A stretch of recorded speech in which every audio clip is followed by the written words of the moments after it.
हमारे देश में जिस तरह से हिंदू मुसलमान का तमाशा दिन रात चल रहा है, उसमें सिनेमा एक बहुत इंपॉर्टेंट रोल निभा रहा है। चाहे कश्मीर फाइल्स हो, केरला फाइल्स हो या इस तरह की तमाम फिल्में जो बीच में आई, उनका सिर्फ एक और एक उद्देश्य था हिंदू मुसलमान करना, मुसलमानों के लिए ज्यादा से ज्यादा नफरत फैलाना और इसके बहाने बॉक्स ऑफिस पर पैसा कमाना और साथ में भारतीय जनता पार्टी के लिए माहौल बनाना। ऐसी ही एक फिल्म अभी आई है धुरंधर। मैं धुरंधर की कहानी वगैरह पर बहुत नहीं जा रहा हूं, ये कितनी फर्जी फिल्म है आप इससे अंदाज लगा सकते हैं कि रिलीज से पहले इस पर कानूनी विवाद हुआ था।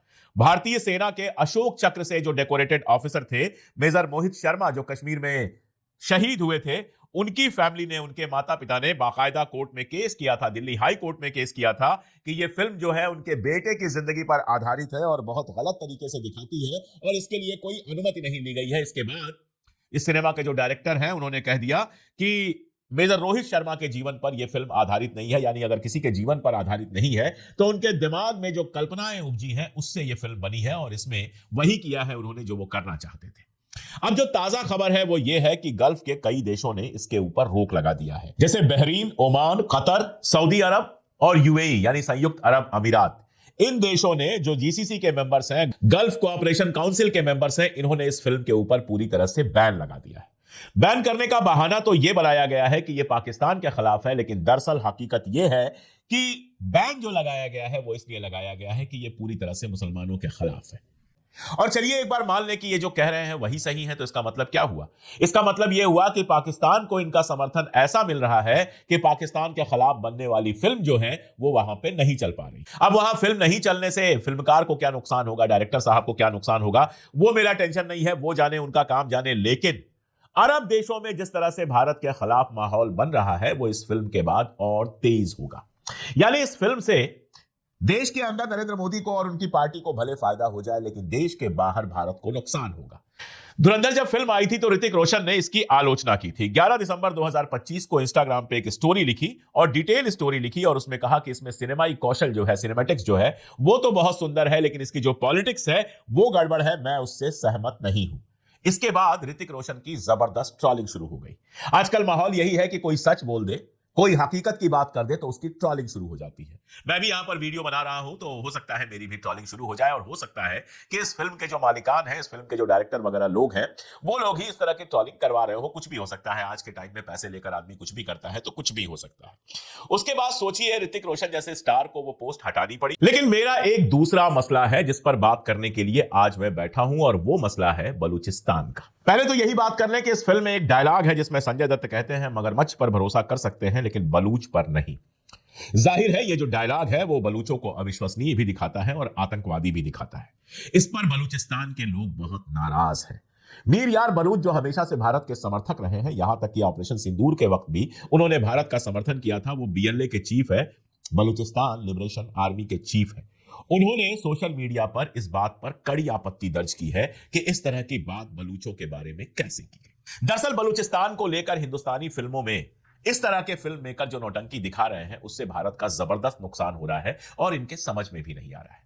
देखिए, भारत कश्मीर के मामले में पाकिस्तान के ऊपर आरोप लगाता रहा है कि पाकिस्तान में ऐसे आतंकवादी संगठन हैं जिनको पाकिस्तान सरकार पालती है और वो आतंकवादी संगठन आते हैं भारत के अंदर और भारत के अंदर आने के बाद वो आतंकवाद फैलाते हैं। जब भारत दुनिया से ये कहता है तो दुनिया की नजर में भारत जो है एक विक्टिम की तरह आता है कि देखिए इनको आतंकवादी भेजकर परेशान किया जा रहा है। अब यहां पर आप देखिए बलूचिस्तान का मामला। पाकिस्तान लगातार दावा करता रहा है कि बलूचिस्तान में जो मूवमेंट चल रहा है उसको भारत समर्थन देता है, लगातार उसका दावा रहा है। दावा कितना सही है कितना गलत है मैं नहीं जानता, लेकिन मैं इतना जरूर जानता हूं कि दुनिया का हर देश अपने दुश्मन देश के अंदर इस तरह की कार्रवाइयां करता है। अब बलूचिस्तान को लेकर चाहे वो बार्ड ऑफ ब्लड हो, चाहे धुरंधर हो या इस तरह की जो फिल्में हो, वो क्या दिखाती हैं? वो इस चीज को उड़िया कर देती हैं, बेपर्दा कर देती हैं कि भारत की सेना ऑफिशियल तौर पर अपने लोग भेजकर बलूचिस्तान का जो मूवमेंट है उसकी मदद करती है। अब एक हिंदुस्तानी के तौर पर आपको बड़ा मजा आएगा ये सुन के, लेकिन जरा बाहर से देखिए कि दुनिया के देशों में आपकी क्या इमेज बनती है। दुनिया के देशों में इमेज ये बनती है कि अगर पाकिस्तान कश्मीर में आतंकवादी भेज रहा है तो आप भी तो बलूचिस्तान में आतंकवादियों की मदद कर रहे हैं, उनको पैसा दे रहे हैं, उनको हथियार दे रहे हैं, स्ट्रेटजी बना रहे हैं। जब मैं बार्ड ऑफ ब्लड देख रहा था तो मेरा सर घूम गया कि ये तो राष्ट्र विरोधी फिल्म घोषित कर देनी चाहिए, क्योंकि ये हमारे प्रधानमंत्री दुनिया भर में कहते हैं कि हम बलूचिस्तान में कोई हस्तक्षेप नहीं करते, और यह फिल्म दिखा रही है कि भारतीय सेना के ऑफिशियल जो हैं वो बलूचिस्तान में मदद कर रहे हैं बलूचिस्तान लिबरेशन आर्मी की, या इस तरह के जो वहां पर अलगाववादी संगठन है। धुरंधर इसी तरह की फिल्मों की श्रेणी में अगली फिल्म है, जो भारत के अंदर एंटी पाकिस्तान माहौल बनाने के नाम पर, शोर मचाने के नाम पर दरअसल दुनिया भर में भारत की इमेज खराब करती है। मैं तो कह रहा हूं अच्छा हुआ गल्फ कंट्रीज ने बैन कर दिया, वरना गल्फ कंट्रीज में हिंदी फिल्में बड़ी पॉपुलर हैं, लोग म्यूजिक वगैरह सुनकर देखने जाते और उनके दिमाग में यह पिक्चर बनती कि भारत भी आतंकवादियों को पनाह देता है, भारत भी आतंकवादियों की मदद करता है, क्योंकि बलूचिस्तान के लोगों से हमारी कितनी भी मोहब्बत हो, बलूचिस्तान में जो मूवमेंट चल रहा है उसको लेकर कितनी भी हमदर्दी हो, दुनिया की निगाह में तो वो आतंकवाद है। वैसे ही जैसे बहुत सारे लोगों की हमदर्दी कश्मीर के लोगों से है, वैसे ही जैसे बहुत सारे लोगों की हमदर्दी उन लोगों से है जो कश्मीर में बंदूक उठाए घूम रहे हैं, लेकिन हमारी या दुनिया की निगाह में तो वो आतंकवादी है। तो बलूचिस्तान में भी जो बंदूक लेकर घूम रहे हैं वो दुनिया की निगाह में आतंकवादी है, और आप एक फिल्म बना रहे हो कि उन आतंकवादियों को भारत सरकार मदद कर रही है। अब आप ये बताओ, ये फिल्म भारत के समर्थन में है या देशद्रोही फिल्म है, भारत के मुखालिफ फिल्म बनी हुई है। वैसे ही हमारा गोदी मीडिया लाहौर पर कब्जा करके, कराची पर कब्जा करके, आसिम मुनीर को मार के और गिरफ्तार करके और पता नहीं क्या क्या करके जो 4 रोजा जंग चली है पाकिस्तान के संग, जिसको ऑपरेशन सिंदूर का नाम दिया गया, उसके दौरान अपनी जबरदस्त बेइज्जती करवा चुका है। दुनिया के सामने बता चुका है कि हमसे बड़ा झूठा और हमसे बड़ा फर्जी खबर चलाने वाला चैनल सारी दुनिया में नहीं है। जो चैनल अपने आप को सबसे तेज होने का दावा करते थे वो सबसे फर्जी साबित हुए। सारी फर्जी खबरें चलाई, कराची पे कब्जा हो गया, हमारी सबमरीन कराची के अंदर घुस गई, आसिम मुनीर को गिरफ्तार कर लिया गया, शहबाज शरीफ भाग गया, इस तरह की घटिया खबरें चलाकर, झूठी खबरें चलाकर सारी दुनिया के सामने हमारी निगाहें नीची करवाई गोदी मीडिया ने। आप समझ सकते हैं कि इस तरह की फिल्म का गोदी मीडिया क्यों प्रचार कर रहा है, क्योंकि इससे सरकार के नैरेटिव का फायदा होता है, इससे हिंदू मुसलमान का जो नफरत का मामला है वो बढ़ता चला जाता है।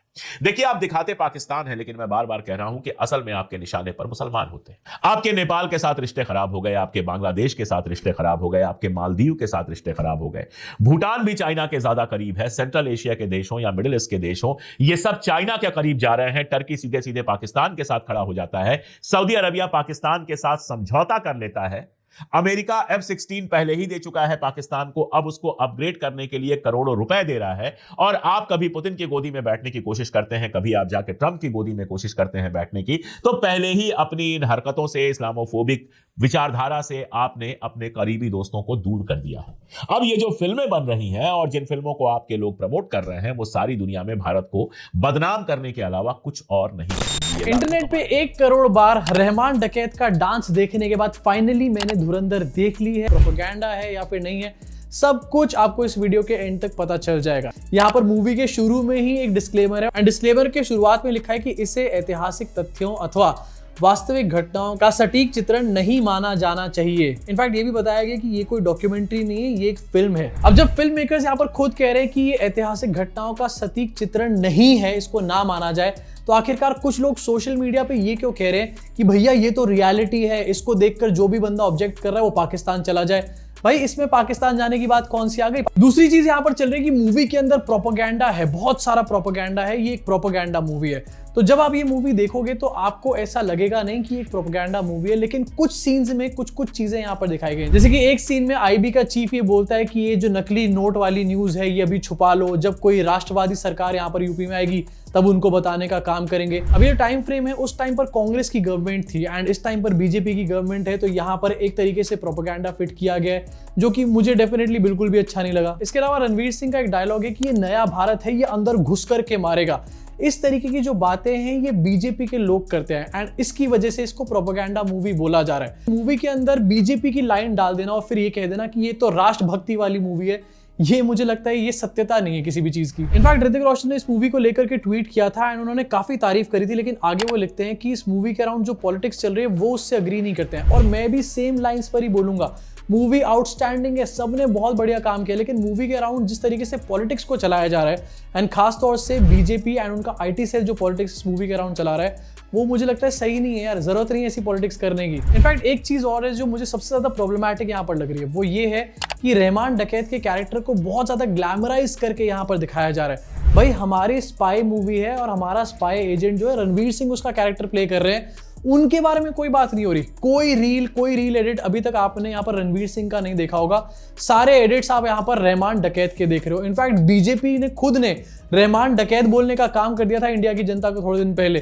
सिर्फ इस रील के चक्कर में। हम लोग एक तरफ तो कह रहे हैं कि देशभक्त होना चाहिए एंड जो लोग इसके अगेंस्ट बोल रहे हैं वो पाकिस्तानी हैं, दूसरी तरफ हम लोग इस मूवी के अंदर एक विलन को, एक ऐसे कैरेक्टर को सेलिब्रेट कर रहे हैं जिस बंदे का हाथ था 26/11 के अटैक के पीछे। असला उसी बंदे ने प्रोवाइड किया था उस टाइम पे कसाब जैसे लोगों को, एंड उसको हम लोग यहाँ पर सेलिब्रेट कर रहे हैं, उसके रील पे हम लोग दूश दूश कर रहे हैं यहाँ पर बैठे हुए।